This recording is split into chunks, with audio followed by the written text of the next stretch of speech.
Welcome to Savvy Business, Life Unscripted, with your host, Christina Rivera, where our guests share their wisdom and valuable business tips, empowering our audience to expand their personal potential.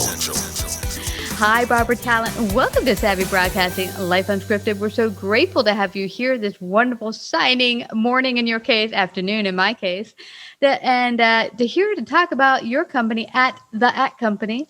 You're going to share with us, you started your company in a virtual existence, which now a lot of companies have had to pivot and figure out how do we bring our company to an online virtual reality and keep it going, keep the culture going, not lose the company, not lose the structure, and also build, grow, and thrive.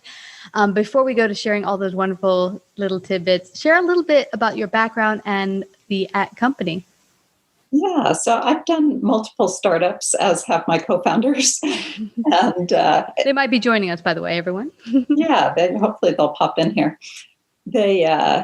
So we've done multiple startups. This is our first virtual one, and we started as a virtual company because we were kind of spread out. And we wanted to hire people that we'd worked with in the past that we really wanted to work with again. And we didn't want to have to relocate people. We wanted to hire them wherever they were. So we have people all over the world. And the company was founded on an idea from Colin and Kevin, who really wanted people to be able to take back their privacy on the internet.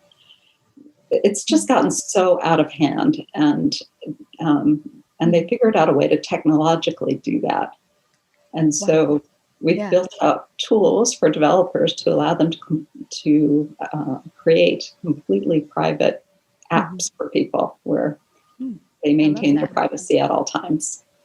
You know, it's such an interesting thing. We had someone come on a couple of weeks ago about protecting your videos and your privacy online, because more and more, even before we hit working at home and virtually, keeping our privacy and keeping the important information of our business, whether it be our client information, we might have payment information or client information that we really don't want anyone to hack or get into. We want to keep all that information safe. And it's become more and more important that businesses keep their stuff private so that they can protect themselves and their customers. Yes. Mm-hmm. Yeah. Yeah, so that's interesting. Now, you had mentioned that when you first came out on the scene that some of your investors were like, I don't know if a virtual company will work. And you actually found the sweet spot. You actually have made it work very well. We have. And it was nice because we started as a virtual company. So people that we brought on board were geared towards that. They had spaces in their homes where they could work. So that we did have that advantage. But we do stand-up calls every day where everybody gets together and says quickly what they're working on, what their blockers are. And that's pretty effective in a virtual company. And we also feel free to just tap people on the shoulder and say, let's hop on a Zoom call at any point in time. Yeah. So it's almost like saying, can we just get in that room over there and have a little meeting, a little chat? Exactly. Yeah. Well, what I love, and I found, I worked for home for about 4 or 5 years before I started working as a consultant in Manhattan. And I found that I actually liked the working from home bit, even though I could come into the office when need be, because it offered flexibility. I could be out somewhere and say, okay, I'll take this call at Starbucks or something. Or, it offers us a lot of flexibility as the workers to, be at home. Let's say the kid's sick, but you can still take care of your work. So it actually offered everyone, I think, a better quality of life, as well as in some cases, a lot of my coworkers and associates are saying, hey, I'm actually working more hours because I don't have those cues of, oh, it's 5 o'clock, I got to go now. Or, oh, look, it's lunchtime. You just keep working. So, I mean, I think it's actually having some bennies for people both in and out of work. Yeah, I think COVID was a huge boon to our business because people were already working remotely, but since they were more locked in their houses, they just spent a lot more time working. So our developers just did so much in that period of time. We were so impressed. Now, what are some things you learned being a virtual company to start out with that you could pass on to other companies or might be still struggling on how to get things up and running and be effective? Yeah, it's definitely the technology. You've got to have chatting within your company and groups set up on your chats, and then just the daily calls, I think, are really important, just to make sure if there's any blockers. I think it's easy for people to get blocked and then get distracted at home. And so it's really important to check in with everybody every day and make sure nobody's blocked. Yeah. And what's cool about it is that, some people are less distracted, more distracted than others. My one friend told me a good thing to do is listen to Baroque music, believe it or not, because it keeps you focused longer. And also knowing your body. Maybe some people need to be in 2-hour blocks and then like take a 5-minute break, whatever it is for your specific self. But he had said Baroque music really keeps your mind centered and your heart rate on a good tempo so that you're more effective working. Oh, what a lovely idea. I know. And I don't usually listen to Baroque music very often. Yeah. But what kind of technology do you use? We used Microsoft Teams, which is a really good way to connect, as well as using the Zoom call, which we're using right now. Yes, we have been using Zoom and then Google Chats, and we were using WhatsApp, but yeah, I don't know that one because they are not privacy focused at all. Oh. Now let's talk about the privacy focus. How have you ensured that in building that out, and how can companies get a better handle of their privacy? Because I don't think a lot of companies think about it until it's an emergency when, oh my gosh, someone hacked into our system and took all our credit card information. And then they're like, oh, whoa, now privacy is a problem. Share that with us. Yeah, so there's two things there in what you're talking about. One is security. So that is locking down everybody's data. Mm-hmm. And so that is super important. End-to-end encryption when two people are talking, and that's technology. And you've got to pay attention to making sure everything is stored encrypted, because even if somebody gets in, unless they have the keys, mm-hmm. then they can't indeed unencrypt that information. Mm-hmm. So there's definitely the security of the information, but privacy.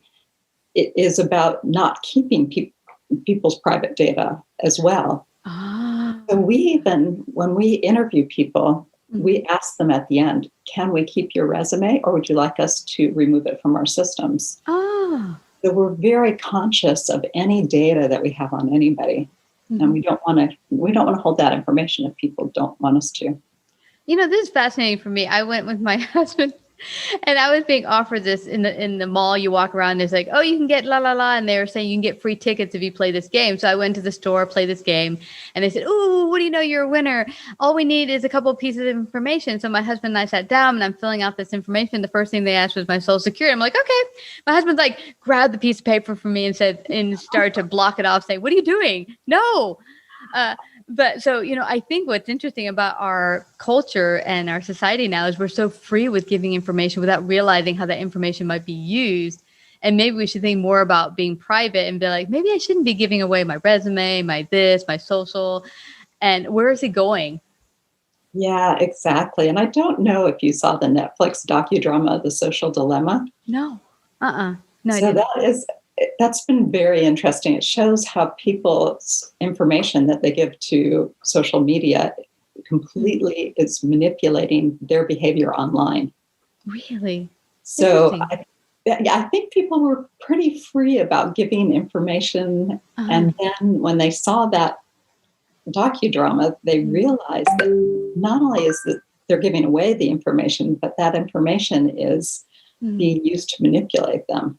Wow. Now, how does that work? I mean, are they like watching what you do online and then sending you ads on stuff you could buy? Well, that's definitely true. But the algorithms are designed to make you stay on these social media platforms because they get more money if you see more ads. Oh my gosh. You know how many times I've been on Facebook and I just happen to scroll. I'm like, oh my gosh, I need that.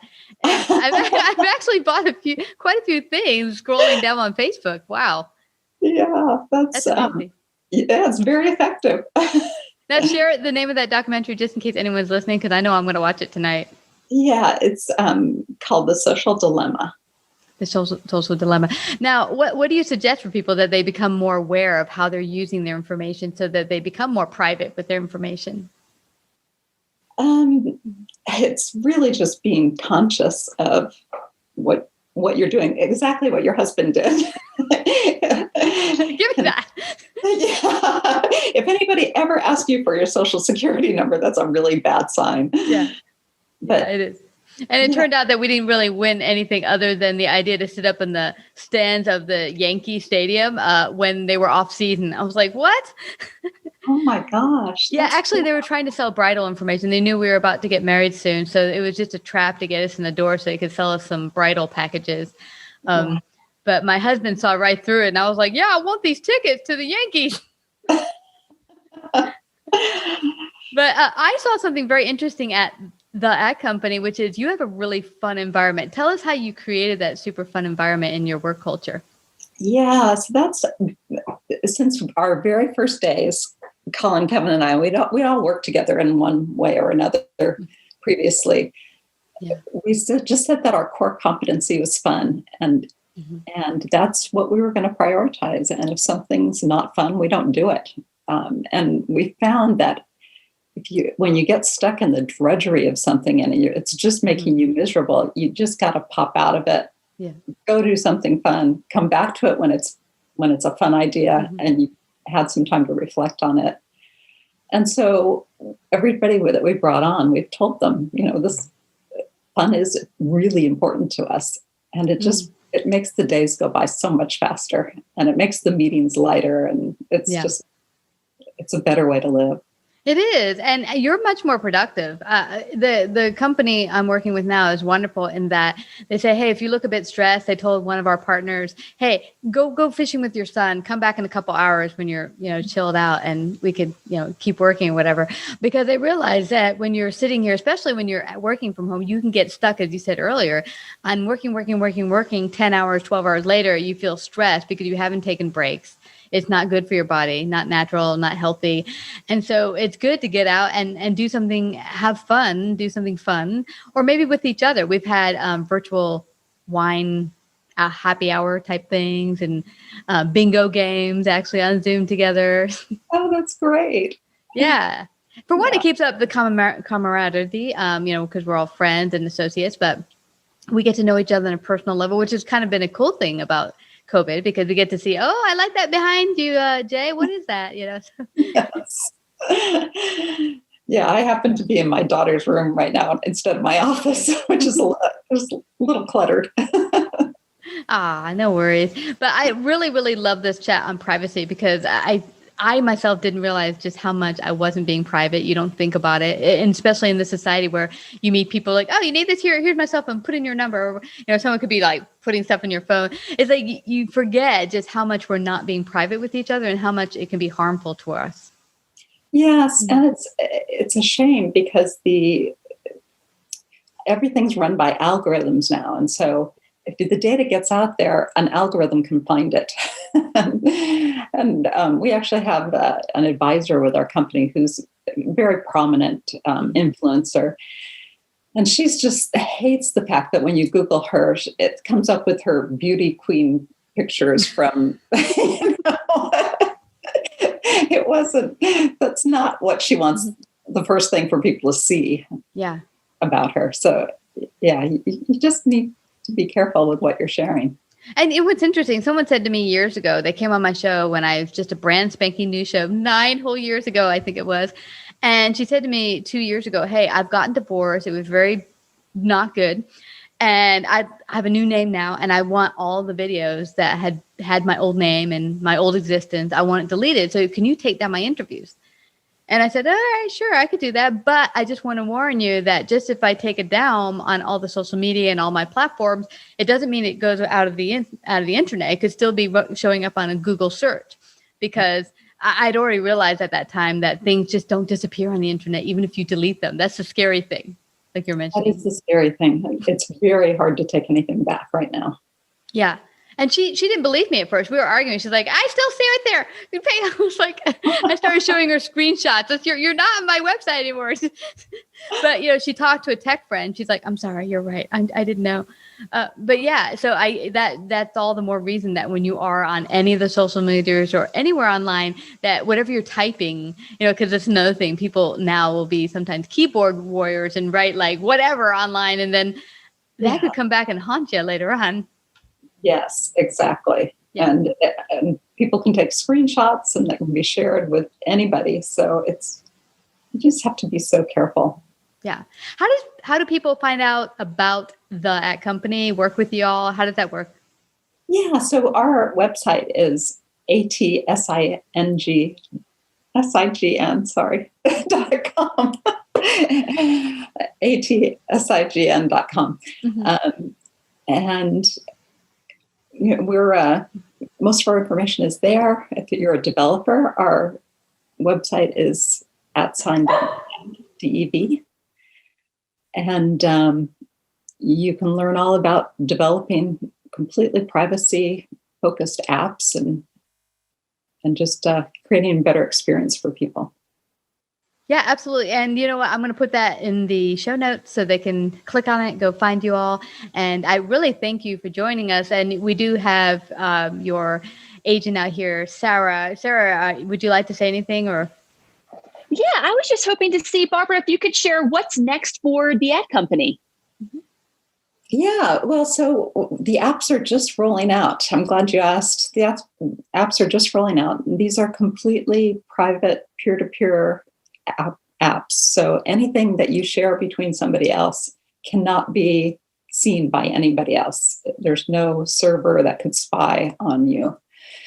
And so it's really interesting. One of the apps is a contacts app. And if you think about the contacts that you have right now on your phone, I've got about 1,000, and they are woefully out of date. And in fact, I've got, just for one of my co-founders, I think I have 10 contacts because somehow they all got duplicated. But on a peer-to-peer contacts app, then you only have one contact that you need to keep up to date, and that's yours. And if you change your address or change your name, like your friend, everybody gets that new information automatically. Oh, I love that. That's awesome. Yeah. That's a great tool. I have about 2,000 phone numbers. It's crazy. I pulled them over from Google, and I'm like, oh my gosh, I don't know all these people. Yeah, exactly. Some of them might be out of business by now. Yeah. Well, before we head on out, just leave your information again with our audience on how they can find out more about you, work with you, and all that good stuff. Yeah, so our website is @sign.com. So ATSIGN.com. Awesome. Well, I just have to thank you again, Barbara. It was wonderful meeting you today and finding out about the ad company. Privacy is such an important issue. I'm really hoping people listening in will begin to think, okay, maybe I should be more careful and pay attention to how they use their information. And if they want to get that super awesome app on how to keep private in their company and their business and in their personal life, they'll come to the ad company. Thank you so much, Barbara and Sarah, for coming to Savvy Broadcasting today. Great. Thank you, Christina. Thank you for having me. Thank you. You're welcome. Like, subscribe, and share this episode. To listen to more Savvy episodes and Savvy Biz Tips, go to www.lifeunscriptedradio.com. To find out about our paid sponsorship opportunities or how to become a guest, email Christina at lifeunscriptedradio.com.